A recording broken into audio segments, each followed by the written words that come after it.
Well. Hi, everyone. It's Obi Abuchi here with the Leading From Your Core podcast and vodcast.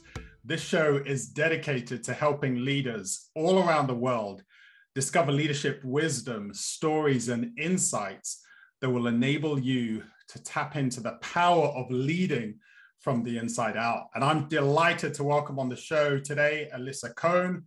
She's an executive coach who's worked with C-suite executives prominent startups and Fortune 500 companies, including the likes of Dell and IBM and Microsoft and Google. She's the author of the 2022 Independent Press award-winning book, From Startup to Grown Up, Grow Your Leadership to Grow Your Business. And she's also got a podcast with the same name that just provides insights and tools for the journey that founders and all leaders really must go through as they scale their leadership. She's a sought-after speaker. She contributes to Harvard Business Review, Forbes, Inc., and she's featured as an expert on BBC World News and in the New York Times. Alyssa, it is absolutely delightful to have you on the show today, and I'm so looking forward to our conversation. Thank you so much for having me. It's absolutely delightful to be here. Thank you. Brilliant. And I am a sucker for books. No surprise, listeners, the listeners can't quite see it, but the viewers can see the books behind me. And you clearly are as well, and put some just incredible amount of heart and soul into your book. So I'm really looking forward to us exploring that. But I'd love to start off with this question, just so our listeners and viewers get to know who you are. There's always a journey behind a book and a reason why. So what was your why for your book, and how did you get into this space to get it out into the world?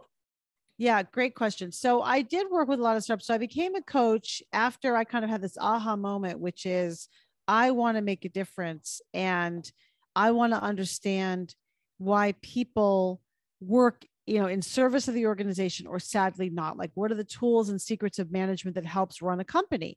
So that's why I became a coach, over 20 years ago. And I got into the startup space. And when I moved to New York about 15 years ago, because we were building a massive startup ecosystem here, and it was very exciting. I wanted to be part of it. So I would go into various startups and I would say things like, how often do you meet with your leadership team? And they would say, what's a leadership team? And so I thought, I wish I had a book to hand them to kind of say, hey, this is how to make unforced errors. So I wrote my book to hand them from startup to grown up, to hand them to say, like, here's the way to think about, structuring your business as you grow. And more importantly, and I know this is a passion of yours, managing yourself. My book is divided into 3 sections: managing you, managing them, and managing the company. And really, as you grow as a leader, you have to grow in all those domains. Yeah. Wow. Love that. It's just, there's nothing like seeing a challenge and a problem, in a sense, and then bringing an incredible solution to that challenge. And you're right. For me, that idea of managing the business and where we go, what's our vision, and then managing the team and operationalizing the vision. But a really important part is just you as a leader developing yourself. And I love to hone in on that. What were some of the other challenges you were seeing with startup founders in particular, where they were missing this element of really managing themselves in order to scale their business? Yeah, I mean, I think that it was not so much they were missing it. I think that they felt like they didn't have the right tools. So that the life of a startup founder is super intense. There are these ups and these downs at the same time. So everything's going great and everything's broken all at the same time. Sure. Not only that, but your startup is a personal extension of you. You really feel that way. So the ups and downs are intense, and it's hard to know how to handle them. Also, you don't have anyone to talk to about them, because you can't really obviously tell your employees about them, especially as you get to be a certain size. It's not appropriate. So just being able to talk it out, right, in terms of like what's going on. Also, people don't necessarily have the tools. So for example, journaling, which helps you talk it out even if somebody isn't there. having a strong morning routine. So meditation and fitness to sort of calm yourself, recognizing even just the insight that you are the boss, that, you know, everyone's looking to you to set the tone, but you don't think of yourself that way. You just think you're you. And so, you know, how do you navigate inside of your company when you're feeling stressed, but you have to show confidence? Or how are you navigating inside of your company when you're sort of angry, but you have to show optimism? So it's all of those little and big elements that require a really important understanding, first of all, of self-awareness and then self-management. Wow. Wow. And those, you touched very quickly on some really critical topics, you know, journaling, reflection. What are some of the habits that you are just integrating in your life that help you to show up with not only maximum energy as much as possible, but also a positive attitude and a mindset? Just before the show, we were talking about the idea of imposter syndrome, right? And that's a big one for a lot of leaders, that feeling that I'm a fraud here, and have I really got what it takes? And people are looking at me and saying, hey, Obi, Alyssa, whoever it is, you're running the show here, and you're thinking, oh, wait a second, aren't I like everyone else? I mean, so that's a big one for founders, as the imposter syndrome. What are some of the things that you share that can help people to become aware of it and aware of the fact that it is perhaps getting in the way, and how do they break through that?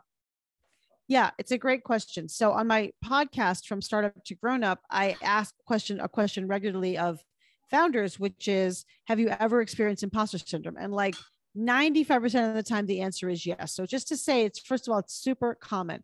It's so common that I just did a keynote in Amsterdam at the Next Web, like in June 2022, about specifically how to eradicate imposter syndrome. By the way, for those of you who don't know what imposter syndrome is, it's the feeling that you've accomplished everything in your life because of luck, and your luck is about to run out, that you're going to be found out as a fraud, that you can't really handle it. The way that shows up is that I worked with a founder a few years ago who actually was fantastic at starting up his company. He raised a ton of money. He was very inspirational. Everyone on the team, he got a lot of employees to come and work for him, but he had a lot of trouble landing senior executives. So I, would be talking with him about that, and he would always have his reasons why it didn't work out. But we finally really got to what is going on inside of him. Like what's he holding back? Because he was very persuasive and charismatic. And he really soul searched, and he realized that his underlying assumption was, I am afraid that we are not going to make it. And if we don't make it, then I'll have taken these senior executives away from their safe jobs and lured them into working for my company, and I'll kind of disrupt their lives. Now that is not going to work to recruit top talent. And we had to really get on the inside of what he thought was going on. I mean, obviously it goes without saying that people can leave their safe jobs and come work in an exciting environment at a startup, which is high risk, but also high reward. And they can do that of their own free will. Also, honestly, senior executives can get another job if it doesn't work out.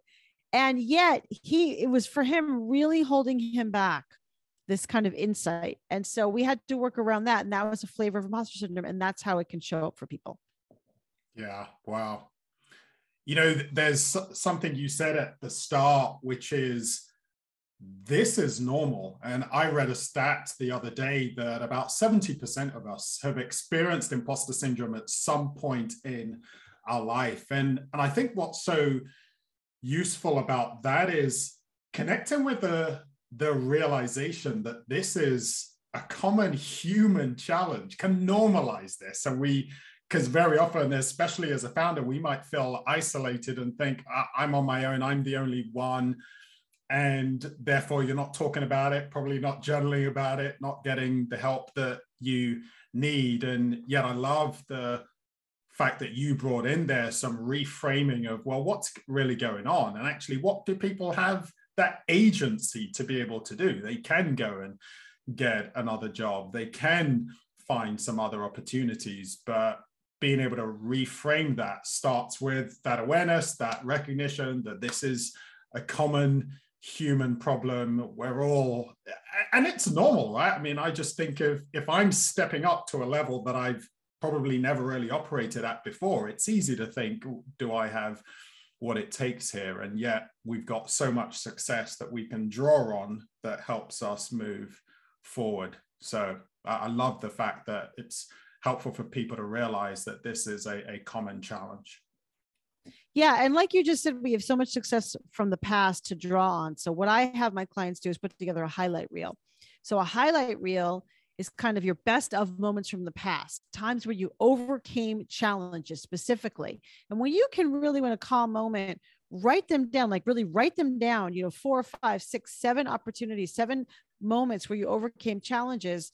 Then when you're in the throes of your imposter syndrome, you have something to look at.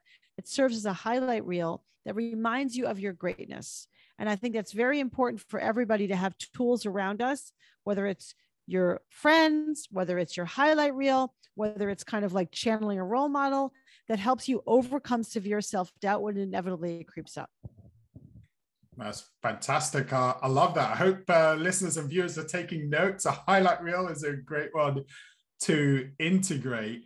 Let's go back to something else that you said earlier on, just various tools, habits like reflection and journaling and do you ever have pushback from people to say, hey, I'm not a journaler, right? I just get on and do what I need to do.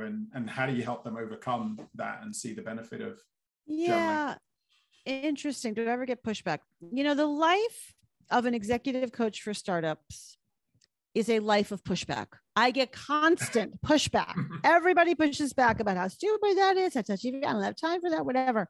What I do is I really work on trying a minimum, startups to talk about minimum viable product. So I try about minimum viable dose, right? Like you don't have to journal for an hour. You can journal for a minute. I had a CEO I worked with and she said, oh, I was going to go out and buy a journal. I can't. I said, do you have a device?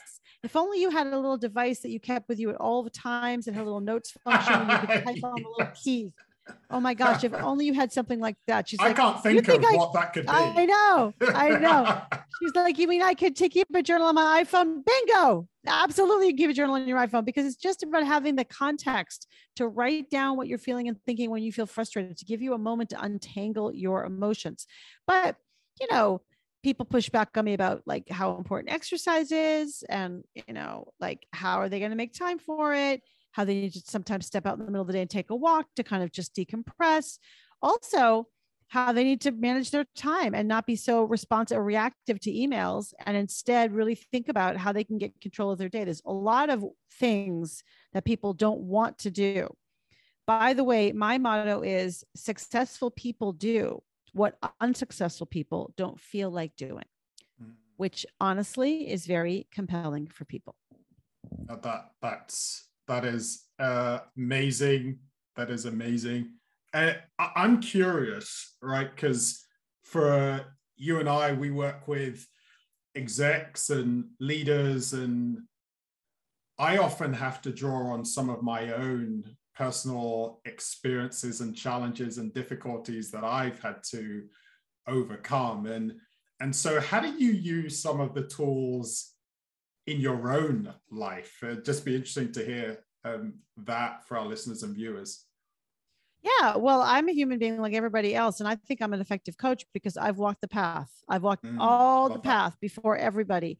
And so, for example, I was not always into fitness. I did not grow up that way. I grew up kind of overweight. I grew up out of shape in a family that was kind of overweight and out of shape. And I had to kind of decide that I wanted to make a change. And I did that not because necessarily of my desire for body fitness, although that came later, more because of my desire for mental fitness. I was super moody and fitness was the only thing. I mean, I never tried drugs, but like fitness was the thing that helped me kind of manage my moods and deal with my moods. Also, when I'm feeling upset, anxious, angry, grumpy, I turn to my journal and that really helps me tease out what's going on. I've had, as an entrepreneur myself, as a solopreneur, I've had to learn how to think about my day. I think a lot. I'm still constantly working on the balance of my time and how much I want to make someone else's emergency my emergency as compared to working my own stuff. And then also managing people. You know, I have a small team, and you know, it's like you think you know how to delegate, and then you try to delegate to someone. It's really complicated. Yeah. So, you know, what I love about what you shared there is just this, again, realization that, guys, this is human.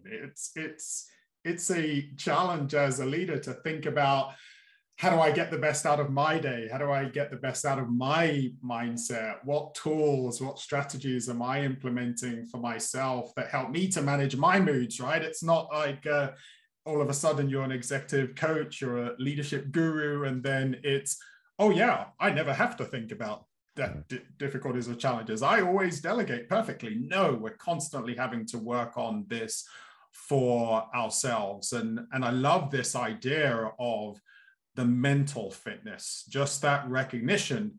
I often say we live in a VUCA world. And so there's so much volatility and uncertainty and complexity and ambiguity out there. And the challenge is, and especially in a startup environment where there's so much going on, we could be so focused on, I got to manage all of that, and not taking the time and having the discipline to say, but I've also got to manage what's going on inside of me.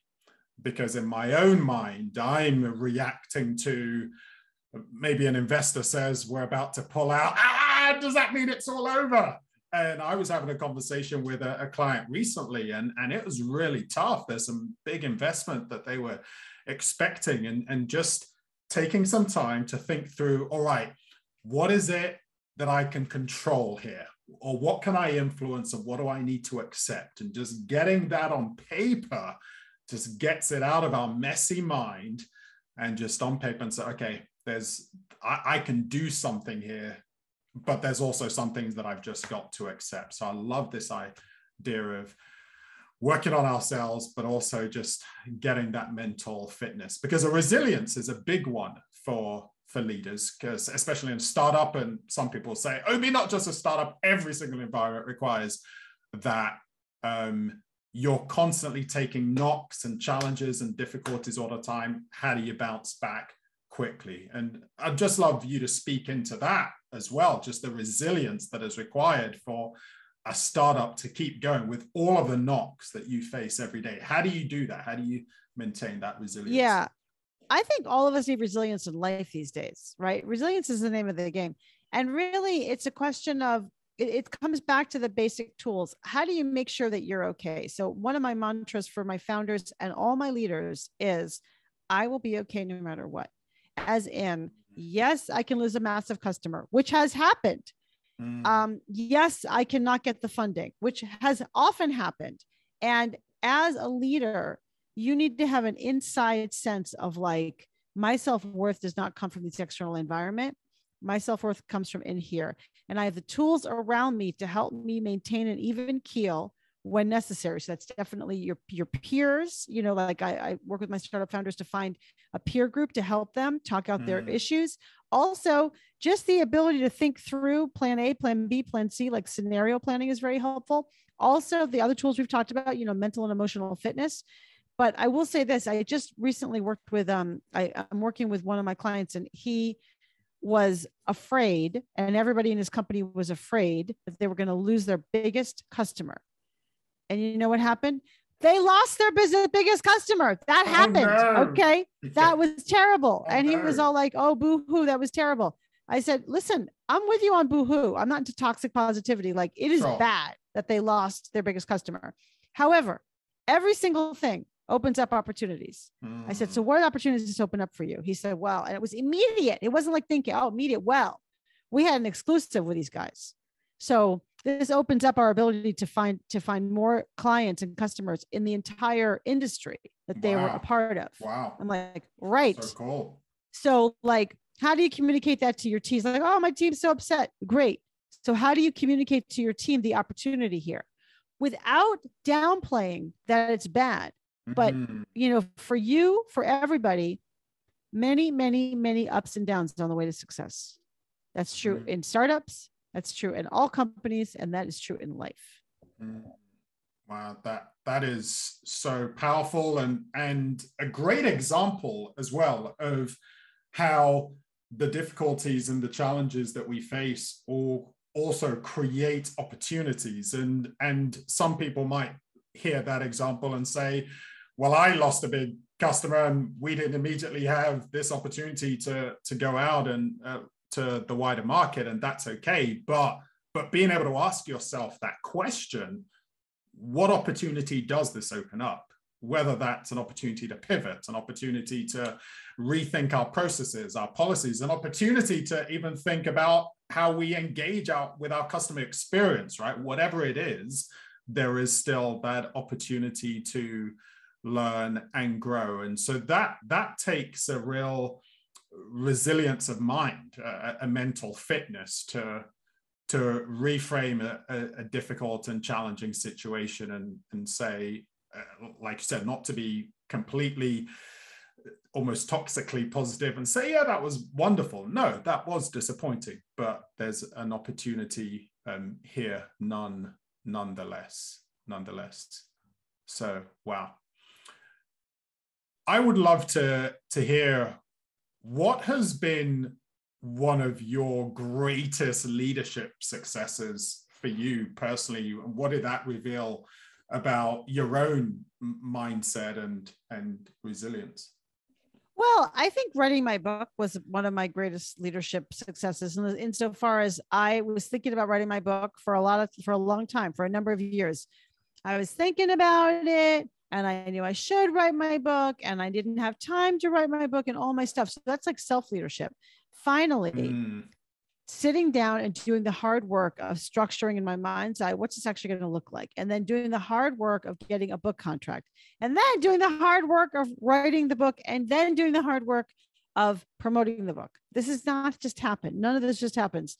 So from my point of view, self-leadership is the best kind of leadership. It starts with you, and I would say as a coach, the successes I'm most proud of is one of my companies, one of my CEOs sold his company.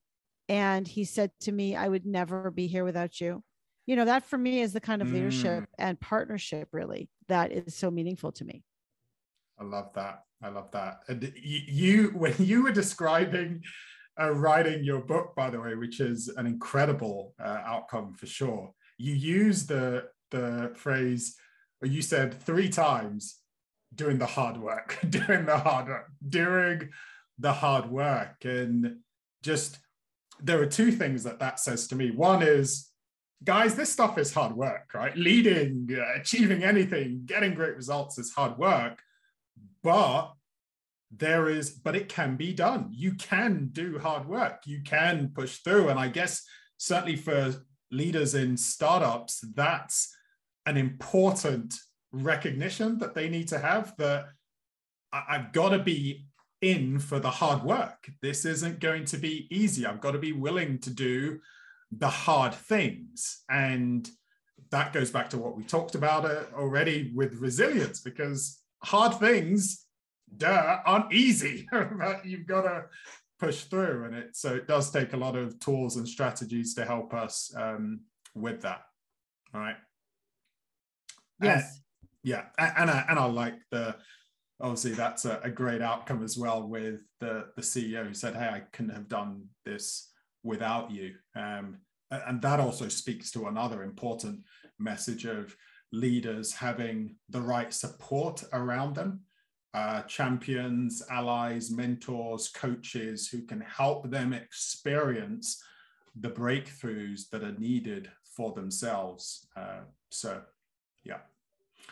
I'm a big fan of self-leadership, personal leadership. I sometimes share the story of a mentor of mine when I was 18. He gave me a copy of Stephen Covey's book, 7 Habits of Highly Effective People. And that just really laid the foundation for me about the importance of self-leadership and not just thinking about the people around me that I delegate to or manage or control, whatever term tends to come to mind, or really inspire and lead, but also just leading myself. And this goes back to what we started talking about at the beginning, just the importance of self-leadership. And if you had a leader who comes to you and says, hey, Alyssa, yeah, that's great, but I've got a business to manage. I've got people to manage. I've got lots of challenges that are coming my way. I don't have time for this self-leadership business. What would you say? You don't have time not for this self-leadership, right? I mean, it starts with you. So my book is divided into 3 sections: managing you, managing them, and managing the business, because it starts with you. As you may know or may not know, I also did a rap music video about executive coaching, and it's called The Work is in You, because Nice. the work is in you always and forever. You will not be able to delegate effectively until you figure out what's in you that's too controlling or too sort of letting go. You'll not be able to give good feedback unless you can determine what is inside of you that is blaming people or letting them get away with stuff. You will not be able to deliver hard messages until you figure out what is in the way for you about delivering hard messages. It all starts with you. So a really critical message there, well, 2 that stand out to me. It's one, it starts with me, but also that awareness of the fact that we all have blockers inside of us that get in the way of us really delivering the excellence in leadership that we want to. And so we need to be willing to go on a journey of discovering what those blockers are and how do we overcome those in order to have a great impact with our people around us, right? I guess it would be fair in saying, guys, we all have those blockers, right? There isn't anyone that doesn't. So that helps normalize it for leaders and not feel like they're a failure. One of the things, just as we begin to wrap up, that I'd love to talk about is a difference, especially in the US. I mean, the US has got an incredible reputation of leaders in startups being willing to fail and fail forward. And then you've got some other parts of the world where failure is seen as a bit of a taboo and, oh no, and it crushes me and I can't believe that I failed. Why do you think that is? Why do you think that there are parts of the world where people say, hey, if I fail, it's really par for the course? And yet other parts of the world see failure as a terrible personal indictment. Yeah, it's an interesting question. I mean, we'll do an entire podcast on like the cultural differences on that. I can only speak to the US, and in the US, it is definitely a badge of honor, and certainly the startup community, to try to take risks, to fail. I think our country was built on that, on risk taking, on so-called, American individualism and ingenuity. I think that continues to be propagated. Also, I'm not so sure. Sometimes we talk about culture and countries in this sort of homogenous way.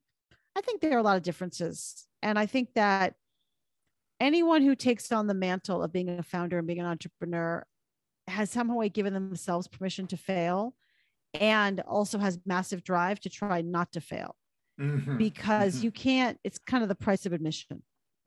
Yeah. And the tools, the good news is there are a lot of tools, there are a lot of strategies, there's a lot of support that we can get as leaders that help us succeed and certainly increase the chances of our success, which is fantastic. Hey, I love to ask this as we start to wrap up. It's one of my favorite questions to ask to guests on my podcast. If you could chat with your younger self, the younger Alyssa, knowing all that you know now as a leader, as an author, as a coach, as a businesswoman, what would you say to yourself? What piece of advice would you give as you're starting your own leadership journey? Be interesting to hear. I would say 2 things. I would say enjoy the ride. Enjoy the ride. I'm very, like high strung, let's say. And I'm always like, go, go, go. And I think enjoy the ride would be one piece. And then also focus on contribution. Because when I focus on contribution, I'm my best self. When I'm focused on getting ahead, I'm a little like, oh, I got to get ahead. Now that sounds so energizing. So enjoy the journey, make the most of it. Just, it's so easy to focus on that end destination that we forget to stop and smell the roses along the way, right? And live the journey rather than live the end outcome. And do you know what? I literally just forgot the last thing you said. You got to remind me. That's terrible. About contribution. There we go. Contribution. I usually make it up, but oh yeah, I love that too. So just thinking about purpose, right? And thinking about what's the difference that I'm making rather than, just am I looking good here and all of that and all that I'm achieving. So contribution. Thank you. That was amazing. Alysa, hey, I'd love to, we'll put this in the show notes, but how can people reach out to you? Where can they get a copy of your book and access your podcast? Could you let us know before we wrap up? Absolutely. So in my book, in the last part of my book, I have 14 scripts to have you have delicate conversations, difficult conversations. If you come to my website, I have 5 additional scripts to help you have delicate conversations, difficult conversations, and 1 script to make your life better. So if you come to my website, you can come to alyssacohn.com/scripts, ALISACOHN.com/scripts. And on my website, you can also find out about my book. My book is also available at a little place called Amazon, as well as where other books are sold. And my podcast, From Startup to Grown Up, is available where all podcasts are. Feel free to come by and say hi on LinkedIn or Twitter or Insta or all the socials. Fantastic. And we'll put all of those links in the show notes. Alyssa, thank you so much for your great insights, your great contribution to this right now, and the incredible work that you're doing with startup leaders. Guys, do check out From Startup to Grown Up. And remember that if you want to be a courageous and resilient leader, if you want to live life on purpose and with purpose, then it starts from the inside out.